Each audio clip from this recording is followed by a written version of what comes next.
¿Qué tal amigos? Les habla el Padre Rafael Chávez y aquí estamos de nuevo en su pequeño espacio de meditaciones.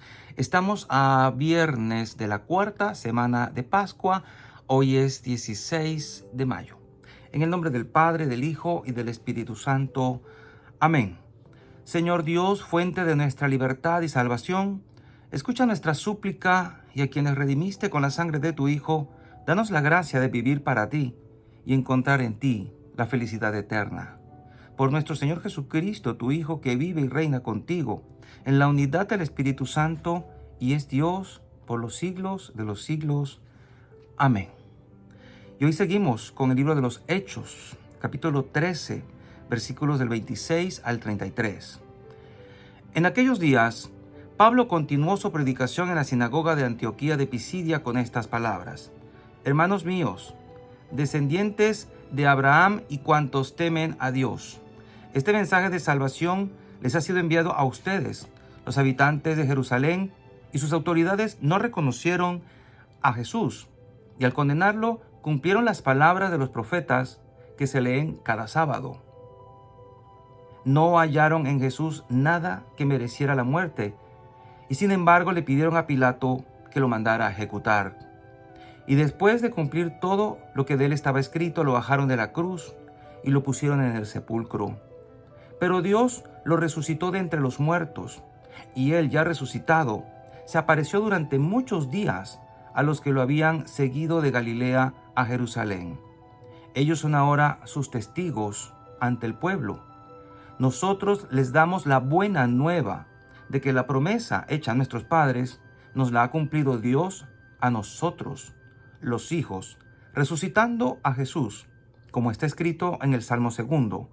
Tú eres mi hijo, yo te he engendrado hoy. Palabra de Dios, te alabamos, Señor. Salmo 2. Jesucristo es el Rey de las naciones. Aleluya. El Señor me ha consagrado como Rey de Sión, su ciudad santa. Anunciaré el decreto del Señor. He aquí que me dijo: Jesucristo es el Rey de las naciones. Aleluya. Hijo mío eres tú, yo te he engendrado hoy. Te daré en herencia a las naciones, y como propiedad toda la tierra. Podrás gobernarlas con cetro de hierro, y despedazarlas como jarros. Jesucristo es el Rey de las naciones. Aleluya. Escuchen y comprendan estas cosas, reyes y gobernantes de la tierra. Adoren al Señor con reverencia, sírvanlo con temor. Jesucristo es el Rey de las naciones. Aleluya. Y el Evangelio está tomado de Juan, capítulo 14, versículos del 1 al 6. En aquel tiempo, Jesús dijo a sus discípulos: No pierdan la paz. Si creen en Dios, crean también en mí. En la casa de mi Padre hay muchas habitaciones. Si no fuera así, se lo habría dicho a ustedes, porque ahora voy a prepararles un lugar. Cuando me vaya y les prepare un sitio, volveré y lo llevaré conmigo, para que donde yo esté, estén también ustedes. Y ya saben el camino para llegar al lugar a donde voy. Entonces Tomás le dijo: Señor, no sabemos a dónde vas. ¿Cómo podemos saber el camino? Jesús le respondió: Yo soy el camino, la verdad y la vida. Nadie va al Padre si no es por mí. Palabra del Señor. Gloria a ti, Señor Jesús. Y bien, dice el texto de Juan, que estamos hoy comenzando, capítulo 14, son algunos dichos, algunos comentarios, algunas predicaciones que Jesús hizo como despidiéndose. Son los discursos de la despedida. Todo lo que es capítulo 14, 15, 16, hasta llegar al 17, donde está la gran oración sacerdotal de Jesús, muy hermosa, donde está aquella famosa frase: que todos sean uno, Padre, como tú y yo somos uno. Pero apenas comienzan estos discursos de despedida en esta parte del capítulo 14. Y Jesús comienza diciendo algo que nos toca muy en el fondo a todos: no pierdan la paz. En otras traducciones dicen que no se turben sus corazones. Y frases por el estilo. Si creen en Dios, crean también en mí. ¿Qué está diciendo Jesús acá? Para algunos que no están muy metidos en esto, pudieron llegar a pensar que Jesús estaba hablando de Dios y de que Él no era Dios. Pero nada de eso. Estaba hablando con sus discípulos, estaba hablando de su Padre y estaba hablando de Él. O sea, si creen en el Padre, crean también en el Hijo. Si creen en Dios, crean también en el Hijo de Dios, en Él. Y nosotros podemos preguntarnos hoy, ¿cuál es la medida, la cantidad, la capacidad, la altura, la anchura de nuestra fe en Jesucristo como Hijo de Dios? No pierdan la paz, no se turben. Y esto nos lleva a pensar en algo que nos detiene muchas veces, que es el miedo. El miedo. Un miedo que a veces es, digamos, que sale de la nada, ¿no? Y otras veces, pues, que es justificado. Podemos decir que hay como dos tipos de miedo. Un miedo que es hasta cierto punto bueno porque nos advierte del peligro, nos lleva a reaccionar para defendernos ante situaciones peligrosas, para ser precavidos. Ese miedo es lógico, es bueno. Pero hay otro miedo que es al que se refiere Jesús aquí, que nos paraliza y nos lleva a la tribulación, a la desesperanza, a la depresión, a la angustia. Y ahora que estamos celebrando precisamente el jubileo de la esperanza, hay muchísimos artículos que hablan sobre esto, sobre la esperanza cristiana. Una esperanza que se cimenta sobre verdades reveladas ciertas. Nosotros no fundamentamos nuestra esperanza sobre meras ilusiones, falacias o sobre simples deseos. Nosotros cimentamos nuestra esperanza en el hecho concreto de la resurrección de Cristo, porque esperamos una vida diferente, porque si Jesús resucitó, nosotros también resucitaremos, porque así nos lo ha prometido el Señor, y si cumplió lo primero, cumplirá lo segundo. Si creen en Dios, crean también en mí.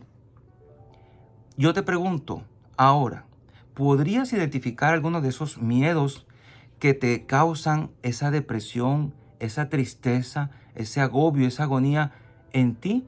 Tal vez tú o algún conocido, algún familiar pueda estar atravesando por una situación difícil que le haga sumergirse en este tipo de temores y de miedos que muchas veces son infundados. Temores sobre un futuro que nunca va a llegar y que ni se sabe siquiera si va a ser posible, pero nuestra mente pues ahí lo dibuja y nos hace vivirlo como si fuera inminente, cuando jamás eso será posible. Ese miedo que es irracional nos paraliza, nos hace mucho daño y nos sumerge en una terrible tristeza. Pero nosotros, los cristianos, tenemos el antídoto contra ese miedo. Y el antídoto contra ese miedo es la fe. La fe en Dios, la fe en el Señor. Y comparto con ustedes algo que podría parecer pequeño, pero que no lo es, que es cuando la gente a veces expresa de Dios en diminutivos. Diosito. Sabemos que Dios es grande, que Él es el Señor que hizo el cielo y la tierra. Y a veces uno entiende que por cariño la gente puede minimizar en cuanto al nombre a Dios y habla de Diosito. Pero cuidado con estas cercanías o con estos diminutivos en cuanto a Dios, porque de hecho Dios se escribe con mayúscula, no se te olvide eso. Y Dios está por encima de todo. Y tengo la impresión de que muchas veces cuando llamamos a Dios con diminutivos, como que lo estamos poniendo más chiquito que nuestros problemas. Porque cuando hablamos de problemas, decimos tengo un gran problema, tengo un problemón, tengo una cosa terrible que se cierne sobre mí, pero Diosito me va a ayudar. Un problemón, un Diosito. Cuidado, porque el lenguaje que usamos puede traicionarnos en estos momentos. Entonces, es importante que hasta en la manera como nos expresamos y como oramos, hagamos entender a nuestro subconsciente que Dios es más grande que todo y que Él está por encima de todo y Él tiene poder para resolverlo todo. Estamos en las manos de Dios. Por eso el antídoto contra la depresión, contra la ansiedad, contra la desesperanza, es la fe. Y la fe está disponible para todos. Cada uno recibe la fe en el día de su bautismo porque recibimos el don del Espíritu Santo. Pero nuestra fe puede crecer y crecer y crecer. Y mientras más oramos y más hablamos en la oración con aquel que nos ha dado la fe, pues más se incrementa esa fe porque lo sentimos más cerca, le sentimos más real, y lo es. Pero mientras menos oremos, pues también esa fe puede disminuir porque sentimos a Dios más distante, pero no porque Él esté distante, sino porque tú o yo lo estamos. Dios no está, pero yo o tú sí lo estamos. Entonces, recuerda, nosotros esperamos una vida mejor. Este texto completo, sin quedarnos anclados en ese primer texto, en esta primera frase que podríamos durar mucho tiempo, se explicita en lo demás. En la casa de mi Padre hay muchas habitaciones. ¿De qué nos está hablando Dios, Jesucristo en particular? Es lógico pensar que nos está hablando del cielo. Un cielo individualizado, un cielo para cada quien, un cielo de acuerdo a lo que cada quien es, porque cada uno de nosotros es único e irrepetible. Y podemos decir que Dios nos está preparando una habitación única e irrepetible para que cada uno de nosotros la habite para siempre. Estar en la presencia de Dios de una manera única, que es tu lugar o el mío. Si no fuera así, dice el Señor, yo le habría dicho a ustedes, porque ahora voy a prepararles un lugar. A mí, por ejemplo, me llena muchísimo de consuelo saber que Jesucristo me está preparando un sitio. Y yo tengo que hacer todo lo que esté de mi parte para que ese lugar entre comillas, porque el cielo no es un lugar, no quede desierto, que quede ocupado, que yo lo vaya a ocupar. Porque Jesús se ha tomado la molestia, hablando en términos humanos, de prepararme un lugar a mí y está preparándote un lugar a ti. Y dice el texto, cuando me vaya y les prepare un sitio, volveré, hablando de su segunda venida, y les llevaré conmigo para que donde yo esté, estén también ustedes. Si eso no te da consuelo, ¿qué te lo puede dar? O sea, ni siquiera la muerte es un obstáculo. Ni siquiera la muerte es suficiente para hundirnos a nosotros los cristianos en la depresión, en la agonía, en el agobio y la tristeza. ¿Cuánta gente hay que cuando se enteran de que tienen alguna enfermedad terrible, pues se sumergen en la más profunda depresión, melancolía y tristeza porque sienten que le llegó la hora? Y puede ser que sí, puede ser que no, a veces es un falso positivo. Pero en definitiva, cuando nos vayamos, tenemos que saber a dónde vamos y saber quién nos está esperando. Para nosotros, la muerte es solo una puerta que nos lleva hacia Dios, como dice un canto antiguo. Es simplemente el comienzo de la verdadera vida, el comienzo de la eternidad.